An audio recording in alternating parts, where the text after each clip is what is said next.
Hello everyone, कैसे हैं आप लोग। आशा करता हूँ आप लोग स्वस्थ होंगे और अपनी पढ़ाई कर रहे हो।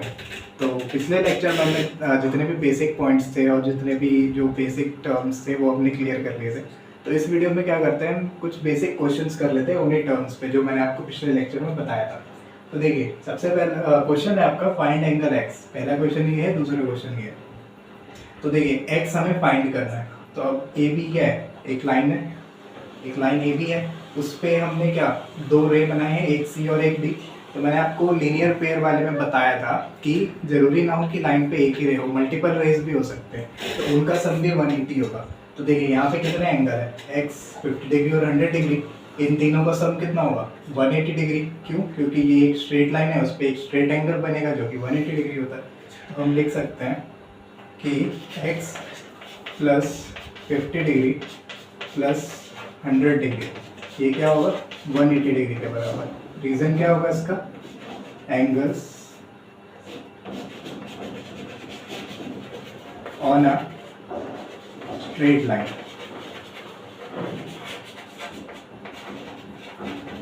अब देखिए यहाँ पे आप लीनियर पेयर रीजन इसलिए नहीं दे सकते क्योंकि पेयर मतलब क्या होता है, तो लेकिन यहाँ तो तीन एंगल्स है ना, तो इसीलिए रीजन लीनियर पेयर नहीं दे सकते। उसी का एक्सटेंशन है कि दो एंगल्स के अलावा बहुत सारे एंगल्स भी हो सकते हैं। तो इसका रीजन होता है angles on a straight line. तो देखिए 100 प्लस 50 कितना हो जाएगा, 150। तो एक्स क्या आ जाएगा हमारा, 180 माइनस 150 जो कि आ जाएगा हमारा 30 डिग्री। तो यहाँ से हमारा एक्स कितना आ गया, 30 डिग्री। तो आइए अब हम अपना दूसरा क्वेश्चन देखते हैं। तो देखिए दूसरा क्वेश्चन क्या है, दूसरा क्वेश्चन में भी आपको एंगल एक्स बताना है। तो मैंने अभी आपको पिछले लेक्चर में बताया था वर्टिकली अपोजिट एंगल। देखिए ये दो लाइन क्या है, इंटरसेक्ट कर रही है एक दूसरे को, ये दो स्ट्रेट लाइन से इंटरसेक्ट कर रही है। तो जो ये दो माउथ ओपन होंगे वो आपस में बराबर होंगे और ये दो बराबर होंगे। हमें इन दोनों से कोई लेना देना तो है नहीं, हमें क्या करना है, एक्स निकालना है। तो एक्स किसके बराबर होगा, 100 के बराबर। तो यहाँ से आप डायरेक्ट लिख सकते हैं एक्स बराबर 100 डिग्री।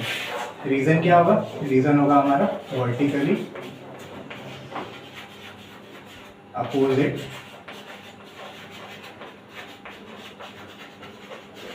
एंगल। ये रीजंस आप जरूर मेंशन करें ताकि आपको पेपर में पूरे मार्क्स मिले। तो ये दो क्वेश्चन आपको समझ आ गए होंगे। अब हम इसमें कुछ अच्छे क्वेश्चंस करते हैं। तो आइए अब हम अपना देखते हैं दूसरा क्वेश्चन। ये क्वेश्चन आपके लिए इंपॉर्टेंट है क्योंकि ये कौन सी वैरायटी का क्वेश्चन है जिसमें आपको एंगल्स का रेशियो दे देगा और आपसे एंगल्स फाइंड कराएगा। तो यहाँ तो दो क्वेश्चन, दो एंगल का रेशियो है, हो सकता है तीन का भी हो, वो भी मैं आपको कराऊंगा। तो देखिए क्वेश्चन क्या कह रहा है, पी क्यू और आर एस दो लाइन है, वो इंटरसेक्ट कर रहे हैं ओ पे। पी ओ आर जो है वो और आर ओ क्यू, उन दोनों का रेशियो दे रखा है 5:7। तो हमें सारे एंगल्स बताने हैं। तो देखिए हम क्या करते हैं, let angle P O R is equals to 5x and angle R O Q is equals to 7x। ये आपने 7th 8th में भी किया, जब दो जनों का एज का रेशियो दे देता था तो आप ऐसे लेट करते थे। तब देखिए पी ओ आर और आर ओ क्यू ये दोनों क्या है, एक स्ट्रेट लाइन पे, इसका मतलब लीनियर पेयर बनाएंगे। और लीनियर पेयर बनाने का मतलब क्या होता है, इनका सम होगा 180 डिग्री।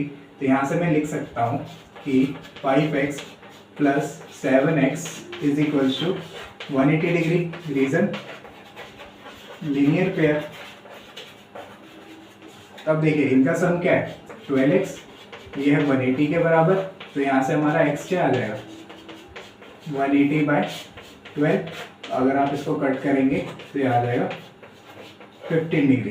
तो हमारा x आ गया 15 डिग्री। लेकिन आप यहाँ पे आंसर को छोड़े ना, क्यों? क्योंकि उसने आपसे सारे एंगल्स पूछे और x हमारा कोई एंगल नहीं है। हमारा एक एंगल है 5x, एक एंगल है 7x। तो हमारा एंगल पी ओ आर क्या होगा, 5x जो कि हो जाएगा 5 × 50 जो कि हो जाएगा हमारा 75 डिग्री।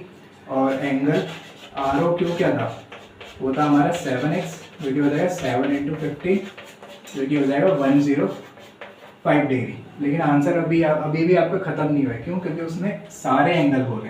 तो अभी तो हमने सिर्फ पी ओ आर और आर ओ क्यू फाइंड किया, अभी ये और ये फाइंड करना जरूर इंपॉर्टेंट है। देखिए ये और ये फाइंड करना बहुत ईजी है, कोई कैलकुलेशन की नीड नहीं है। क्यों? क्योंकि ये और ये वर्टिकली अपोजिट एंगल है, तो जितना ये होगा उतना ही वो होगा।